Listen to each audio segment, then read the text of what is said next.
Bem-vindos a mais uma edição do Experience, essa série onde nós estamos trabalhando os atletas multicampeões. O nosso convidado de hoje é um amigo muito querido. Durante muito tempo vestiu a camisa número 10 da maior seleção do planeta nas categorias de base. Tem um repertório incrível de títulos como profissional e hoje ele é o homem dos números, o homem dos dados, o homem das estatísticas. Recebo hoje com muito carinho Guilherme Costa. Tudo bem, Guilherme? Beleza, Max. Seja bem-vindo ao Experience. Como é que você tá? Tudo bem, irmão. É uma honra ser convidado por você. Como falou, a gente tem uma amizade de um tempo, né? E tá para sair há um tempo esse podcast, conseguimos marcar. É um prazer estar aqui com vocês. Graças a Deus. Guilherme, a primeira pergunta que a audiência gostaria de saber, né? Toda vez que a gente faz uma entrevista com um atleta multicampeão igual a você, a pergunta que a gente tem é a seguinte: como iniciou? Como é que foi o início lá, a infância? Como você identificou que você tinha o talento para o futebol, ou você não identificou, foi algo por acaso? Como que surgiu? Como iniciou o Guilherme no futebol? As primeiras peneiras? Como que foi? Então, foi bem natural, assim, né? Fui criado no subúrbio do Rio de Janeiro. Então, aquele futebol de rua mesmo, normal, que hoje está em escasso, né? Não tem mais, né? E jogava bola na rua, até que entrei numa escolinha do ex-jogador Gonçalves, não sei se você lembra dele, já fez a... Botafogo?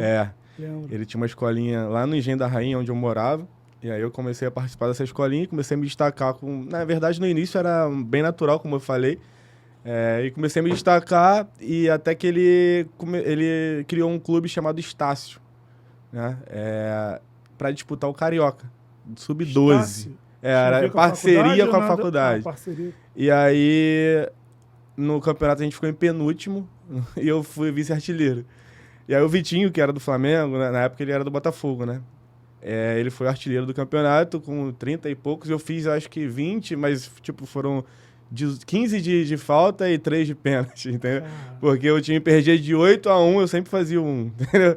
E aí chamou a atenção do Vasco, o fato do time ficar em penúltimo e eu ser o vice-artilheiro.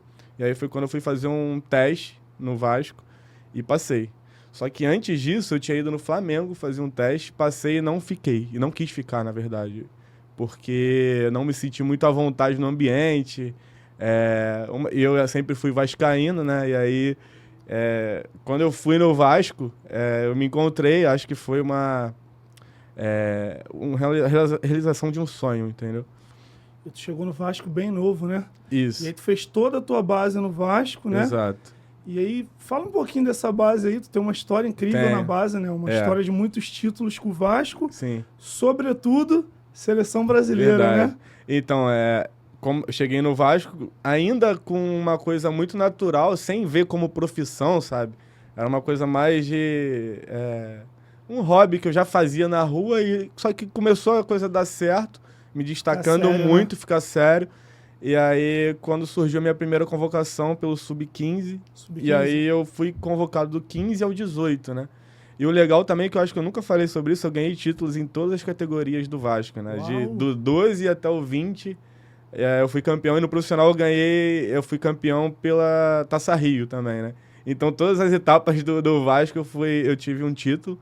E como eu te falei, foi bem natural, assim, como daqui a pouco eu me vi na seleção brasileira, sendo campeão sul-americano, fazendo gol na final contra a Argentina, foi bem legal esse gol, esse né? gol também, Mas foi bem natural, assim. Foi legal. Nós costumamos falar muito sobre o poder do ambiente, a influência que o ambiente tem na nossa vida. O ambiente, ou ele nos impulsiona, ou ele nos reprime. Você, de alguma forma, acredita que o seu ambiente, o seu convívio, o seu grupo te ajudou nessa carreira vitoriosa? Com certeza, acho que não só o ambiente, mas a forma como é que as pessoas enxergam você dentro do vestiário, por exemplo, né? Você é uma pessoa de grupo, humilde, trabalhadora. Acho que faz toda a diferença para que tenha êxito na carreira. Pô, legal, bacana. Guilherme, você tem alguma história, alguma resenha, alguma história engraçada que você queira compartilhar com a audiência, algum acontecimento ali? Agora me pegou, eu acho que eu tenho, sim. Eu tenho algumas. Algo que pode dividir com a gente aí? Tem algumas. Eu participei do Campeonato Mundial Sub-17, né? Seleção? Seleção de base, mundial. E aí o Marquinhos, que é do PSG, sempre organizava uma roda de oração, né? À noite. Zagueiro? Zagueiro. Ele era o capitão da nossa seleção. E aí tinha o Emerson Palmieri, o Adrien, que era do Flamengo, enfim. E tinha o Andrigo, que era do Inter também, que era um amigo meu também. E aí nas rodas de oração, o Marquinhos, ele puxava a oração alta e as pessoas em volta, né, ficavam fazendo orações baixas. O Andrigo, no penúltimo jogo, ele até então não tinha entrado no campeonato, nem tinha jogado direito. E aí teve um dia que o Marquinhos orando alto, aí eu tô ouvindo o Andrigo, Deus, eu não quero que ninguém se machuque, mas que eu entre no próximo jogo. Por favor, não entrei em nenhum jogo. Cara, é muito engraçado essa situação. E essas rodas de oração eram bem legais, assim, né? Era uma coisa que agregava, né? Além da fé de cada um que colocava pra fora. Mas também tinha esses momentos engraçados. Uma vez um menino falou: o que é possível pro homem é impossível pra Deus. Ele trocou. Ao invés de falar, inverteu. E aí dava risada, enfim, era bem engraçado. Irmão, a gente fala muito aqui de foco, concentração e assim, não consegue se performar em alto nível sem foco e concentração. Sobretudo você, né? Camisa 10, seleção brasileira, diversas competições. Existia algum ritual seu próprio de concentração? Tipo, ouvir música, dormir mais cedo? Como é que você preparava o seu mental para esses momentos decisivos? Muito maneira a pergunta. Nunca tinha feito essa pergunta. Muito maneira. Eu tava falando sobre isso esses dias com os atletas, né? E cada um tem um ritual de... que individual, né? É individual, né? E eu tinha uma coisa de superstição, de cueca. É mesmo?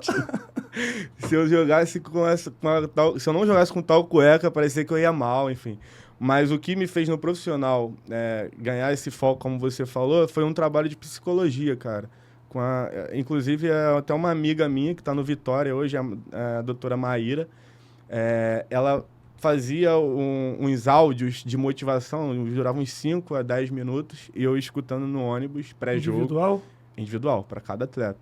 E eu escutando no ônibus, era bem legal, assim, então era uma coisa que me conectava muito com o jogo, assim, eu já ia organizando minhas ações, imaginando o que ia acontecer no jogo, né? E aí chegava no vestiário, eu gostava de botar uma música, aí fazia mobilidade, fazia o pré-jogo ali mais concentrado ouvindo música, mas no ônibus, né? Eu gostava muito de ouvir um preparatóriozinho pré-jogo que ela fazia, isso me concentrava bastante, assim. Mas na base tinha muito isso de superstição. Pô, se eu botei essa cueca e eu fiz gol, porra, tem que jogar com essa cueca sempre. Senão eu ia achar que era por isso que eu não tinha feito. Ia estar mal, né? Ia estar mal. Todo grande atleta passa por um grande desafio. Você, como não é diferente, teve seus grandes desafios, né? Qual foi um grande desafio da tua carreira que de repente, em algum momento, trouxe dúvida à sua cabeça de, pô, não dá mais, não é para mim, vou desistir e tal. E como é que você fez para reverter esse quadro? Então, acho que a maior dúvida, assim, foi na transição profissional.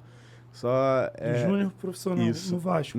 De 20 para profissional. Porque, assim, como eu era seleção de base, criou-se uma expectativa muito grande, né? Pós-Coutinho, assim. Promessa, Guilherme Costa, promessa. Desculpa, você é da geração depois do Coutinho. Depois do Coutinho. O Coutinho é 9'2", eu sou 9'4". Então, era um destaque de seleção, depois do Coutinho era eu, entendeu? E criou-se uma expectativa muito grande. E na transição, né, no Sub-20 ali, são 3 anos de 20. Eu machuquei muito, né? Eu não me preparei tão bem com relação à parte física e comecei a machucar muito. Então, para mim, o maior desafio foi esse momento, assim, que a torcida esperava, meus pais, eu, empresário, então, criou-se uma expectativa e não acontecia, né? Eu não cheguei a ter chance como eu achei que eu fosse ter, justamente por não estar bem preparado. Então, eu rodei ainda, fui pro Bragantino, na época que ainda não era Red Bull, né? Não joguei lá.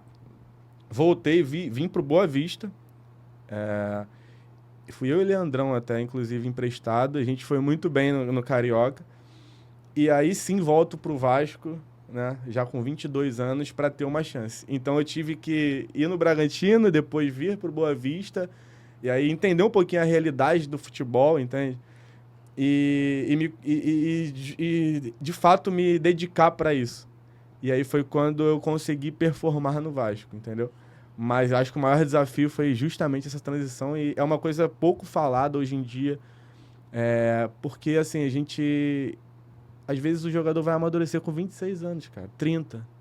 Às vezes, pô, tem gente no auge aí com 30. O Arrascaeta tá... o Rafael Veiga veio tarde, entendeu? Então, se ficar muito ansioso para essa transição, às vezes não é tão bom, né?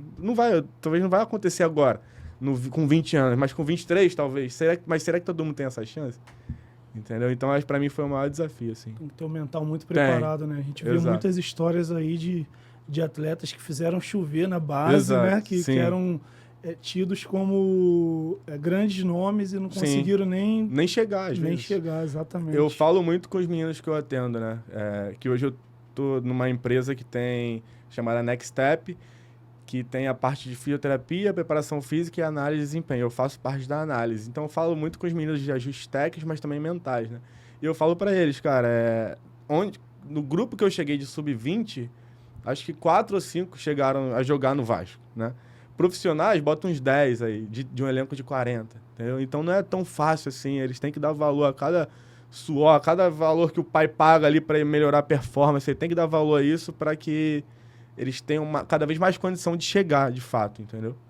E vai afunilando, né, Guilherme? No início é uma coisa, como você falou, você substituto do Coutinho, vamos dizer assim, a próxima geração, isso aí. Cheio de expectativa, campeão sul-americano, camisa 10, gol na final, toda uma projeção para o Guilherme Costa e de repente aí você vai parar em outro lugar, não consegue nem jogar no Vasco. Exatamente. Né? Qual a importância do mental nesse momento, Guilherme? A gente fala muito de mentalidade. Eu acho que nesse momento você conseguiu entender que o esporte não é só sobre físico e técnico, né? A mentalidade ela é muito importante. E fala pra gente um pouquinho qual a importância da mentalidade, você veio perceber bem depois, né? Exatamente. E assim, na marra, né? Porque até então, no Vasco, eu sempre fui destaque, né? E aí, quando você chega no profissional e você não é utilizado no Vasco, você tem um choque de realidade. E aí que entra o mental, né? É uma briga diária, assim, contra você mesmo. E aí, como eu te falei, eu entendi onde estava a minha realidade. Eu não joguei nem no Bragantino direito, entendeu? Não subestimando o Bragantino, óbvio, mas ali eu entendi, caraca, eu tenho que fazer alguma coisa diferente para mudar isso aqui. Então, como eu te falei, era uma luta mental diária, assim, né? De, caraca, eu sou do Vasco, eu tô emprestado aqui. Se eu não for bem aqui, eu não vou renovar com o Vasco, onde eu quero jogar. E o que me fez ter uma canchazinha foi o meu contrato, que eu era do Carlos Leite, e ele fez um contrato eu tinha mais 3 anos de contrato. Então eu tive tempo de mudar essa mentalidade, como eu te falei, me dedicar mais no treino, né? no pós-treino também, porque a gente treina 1h30. A gente treina, eu falando como jogador. Treinava 1h30, mas tem mais 22h30 que você tem que se dedicar a isso, senão a 1h30 de treino não serve de nada, né? Alimentação, sono, enfim, descanso. E aí, ali que eu fui começar a entender mais, né, sobre o que é uma alta performance, quando eu tive esse choque de realidade. Entendeu? Então, ao mesmo tempo que o mental poderia me botar lá pra baixo, tipo assim, caraca, eu tô aqui, não tô nem jogando.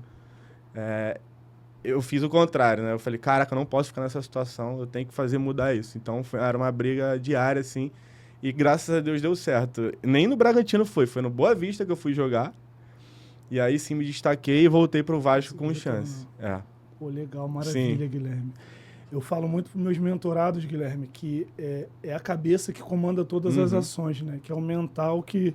E hoje eu vejo você trabalhando com meninos mais novos que estão passando por momentos que você passou, dúvidas que você passou, crises existenciais, né? Que provavelmente você tenha passado na idade deles.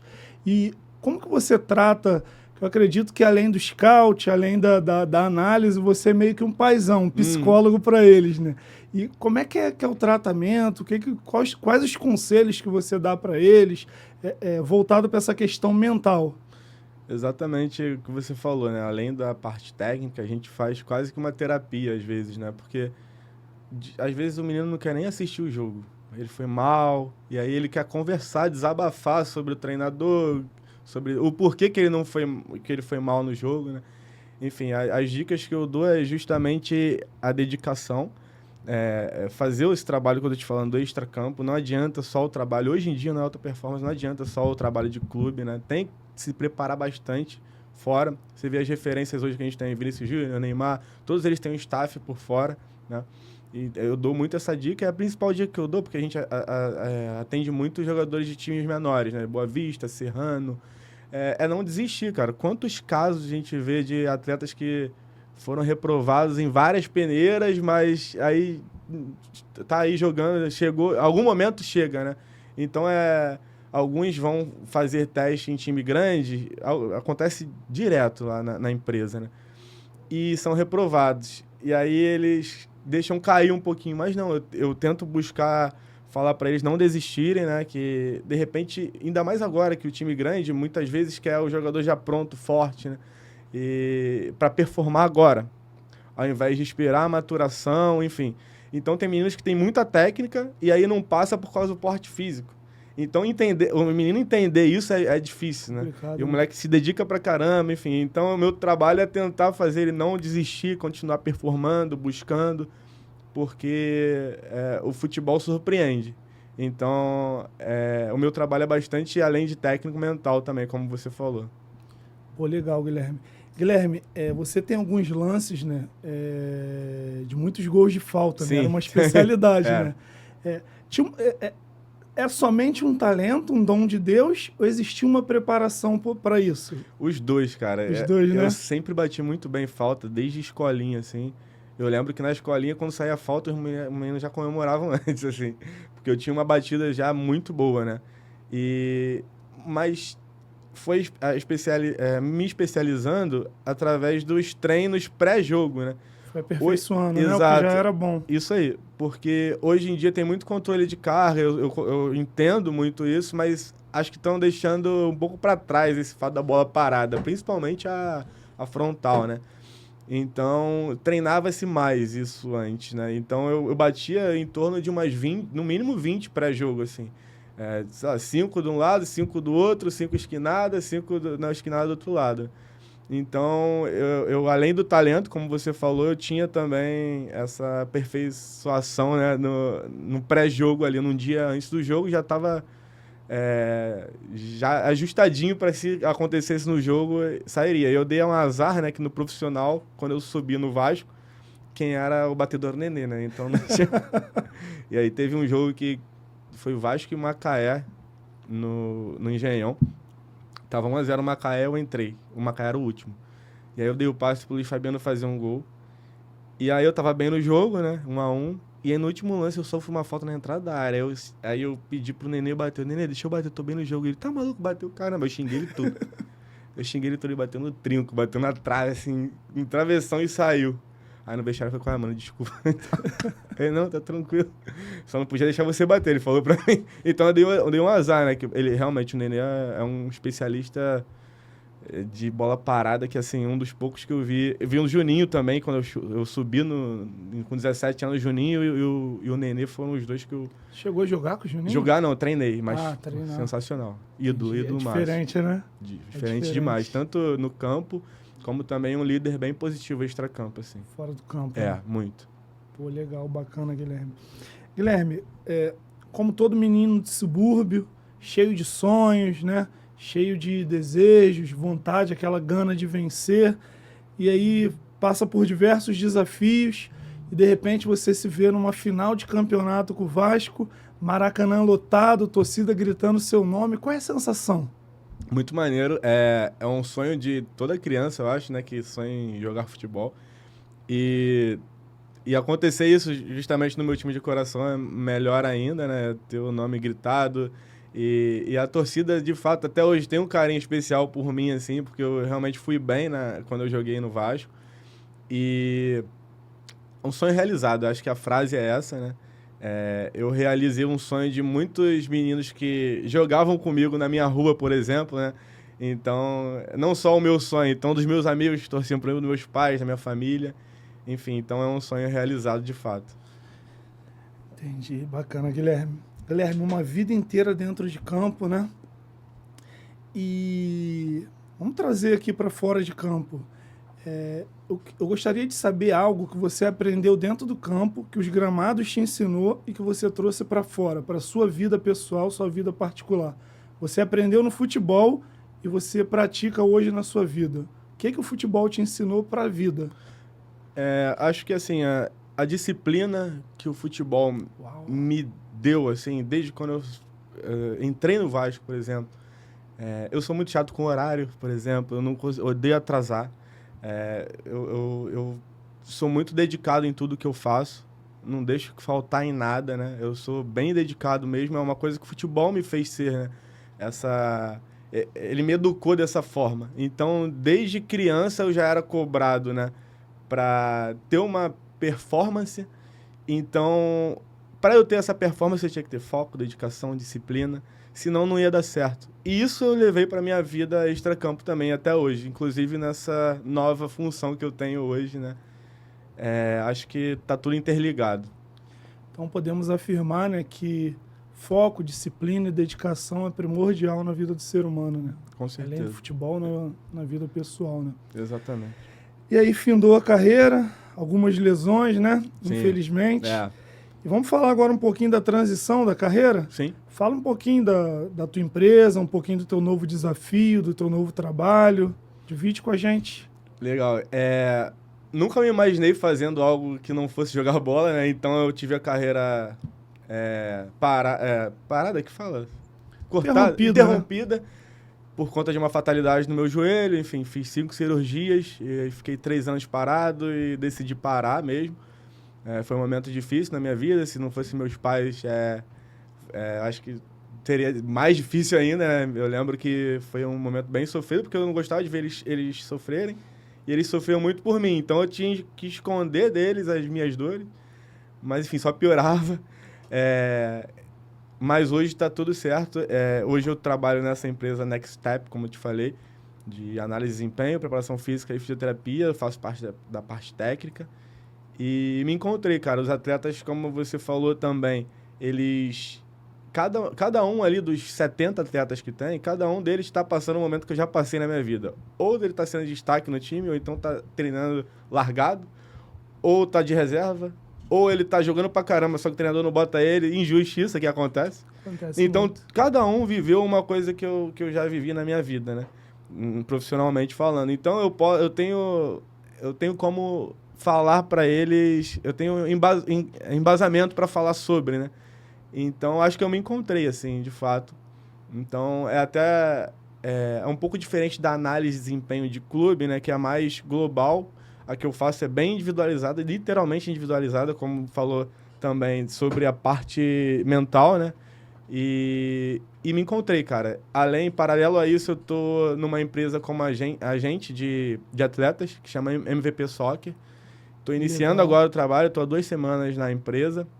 E tô bem feliz, tô animado. Precisa de uma formação, né, Guilherme? Sim. Eu não entendi. Precisa de uma formação, né? Eu não sei te explicar. Acho que não preciso. Eu tenho um curso da CBF de análise de desempenho, mas para ser agente, eu realmente não sei se eu preciso de formação. Eu também não sei. Eu perguntei uma curiosidade, nível de curiosidade mesmo. Beleza. Vamos lá, Guilherme. Eu falo muito com os meus mentorados o seguinte. Nas nossas mentorias,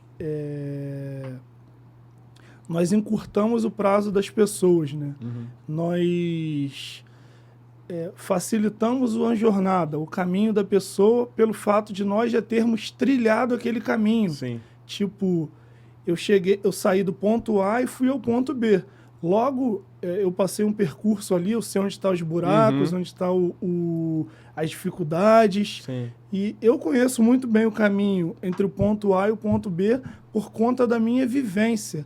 E isso facilita quando eu vou orientar algum mentorado. Uhum. E eu acredito que isso seja muito importante na tua carreira, né? Você viveu todas essas dificuldades, todos esses percalços, esses desafios, essas aflições, dúvidas, como qualquer outro menino, venceu, saiu do ponto A para o ponto B. Eu acredito que hoje você esteja no lugar certo, fazendo o que é certo. Acredito que seja a pessoa certa por conta de tudo que você viveu. E você tem um caminho, um mapa, né, para dar para esses meninos aí que desejam chegar onde você chegou, né? Eu acho que você acaba se tornando uma referência por conta de ter trilhado essa jornada, feito esse caminho, né? Exatamente. Então, isso dá até uma credibilidade a mais para os meninos ouvirem o que eu falo, autoridade, né? Autoridade. Eles acreditam mais em você, Exatamente. Né? E uma coisa que eu vejo muito em comum entre todos eles, né? Quase todos, né? A maioria, assim, é a ansiedade de estar, de já chegar, sabe? Então, eu já era mais contido, eu sempre fui... Inclusive, eu deveria ser mais empolgado, né? Eu era muito... Eu era 10 da seleção e tava tudo bem. Tipo, eu não dava valor que eu deveria, enfim. E hoje eu vejo os meninos de time pequeno, por exemplo, do Boa Vista, do Serrano, eles doido para estar no grande. Não, se não for esse ano, tem que ser ano que vem. Só que essa ansiedade pode ser que atrapalhe. E aí vai jogar contra o time grande, ele, cara, eu tenho que ir bem, que se eles me verem, vão me chamar. Não é assim, né? Não pode deixar a ansiedade tomar conta.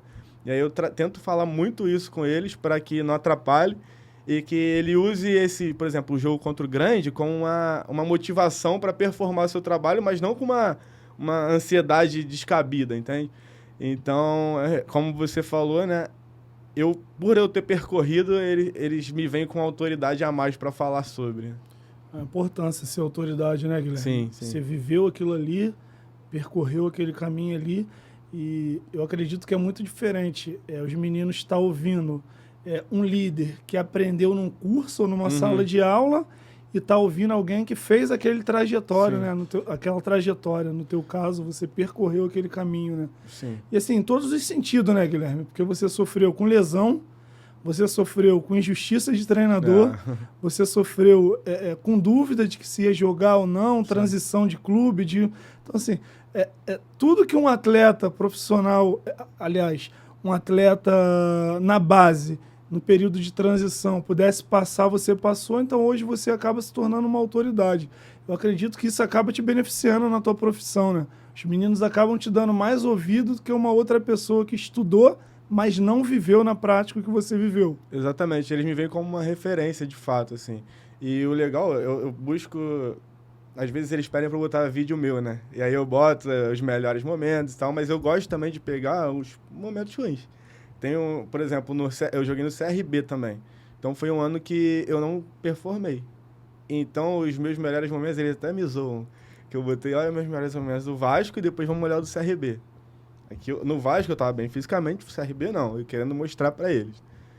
E aí o meu melhor momento no CRB é uma assistência que eu dou, assim, horrível. Tipo, eu toquei pra trás, aí o cara chuta de fora da área, o menino me zoa, né?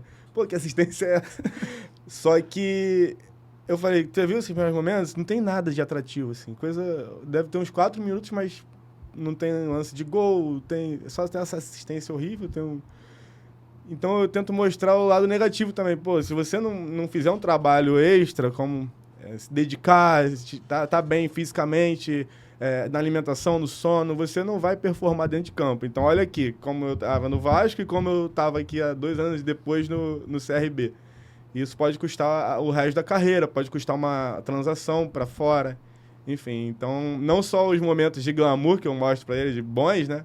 Eu procuro mostrar os negativos também. Então, eles me veem realmente como uma referência. Uma autoridade, né? Legal. A gente está caminhando para o final, Guilherme. Infelizmente, papo bom, passa rápido, né? Muito rápido.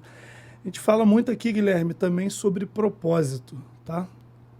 Você acha que você tem um propósito no futebol, um propósito na vida desses meninos, na vida da tua família, dos amigos, as pessoas que de alguma forma te cercam? Você acredita em propósito? Claro, com certeza. Acho que eu não passei tudo que eu passei à toa, né? Falando principalmente sobre minha lesão, eu passei por momentos muito difíceis, assim, que vai me dando casca, vai me dando experiência, e hoje eu vejo que não foi nada à toa, né? Não foi por acaso. Eu atendo diretamente 60 atletas. Então, eu acho que tudo que eu passei eu consigo modificar a vida de um pouquinho que seja, de cada um, né? Então hoje eu vejo que não foi por acaso, como você falou, acho que esse pode ser o meu propósito. Teve um propósito. Sim. Né? Caraca, legal. Fiquei arrepiado agora, Guilherme. Bacana. Guilherme, se você pudesse dar hoje um conselho pro Guilherme do passado, olhar pro menino Guilherme e falar algo, o que você falaria hoje? Acho que focar na parte extracampo mais cedo. Coisas que, assim, hoje em dia, os meninos têm muito mais informação, né? Se eu tivesse um trabalho específico desde os meus 15 anos, eu acho que a minha carreira poderia ter tomado uma proporção muito maior, entendeu? Eu acho que eu daria esse conselho. Me daria esse conselho, no caso. Pô, legal. Guilherme, para finalizar, manda um recado para os seus atletas, um recado de forma geral para os atletas que trabalham contigo hoje, para os seus fãs, sobretudo para a torcida do Vasco, né? Deixa um recado aí para a gente aí, mas não um recado de jogador, não um recado de profissional, um recado aquele que vem do coração, do Guilherme de fato. Os atletas que eu atendo, acho que o que eu tenho para falar de conselho é continuar a dedicação, não desanimar quando vier a adversidade e falar para eles que o sonho deles é o meu também, acaba se tornando o meu. Então, se eles conseguirem realizar o sonho deles, eu vou me sentir realizado também. Muito bom, Guilherme. E a torcida vascaína, saudações, né? Vamos pegar a Copa do Brasil esse ano, certeza. Tá certo. Tamo junto. Recebemos aqui hoje um atleta multicampeão. Tenho certeza que Guilherme nos ensinou muito, deixou insights poderosíssimos, sobretudo quando ele fala de propósito, quando ele fala de uma jornada trilhada, quando ele fala de que todas as adversidades que ele passou não foram em vão. Hoje serve para ele levantar outras pessoas. Acredito que você vai curtir. Essa foi mais uma edição do Experience Cast. Obrigado. Curta aí o nosso canal, siga e nos acompanhe. Semana que vem tem mais. Deus abençoe. Tamo junto, irmão.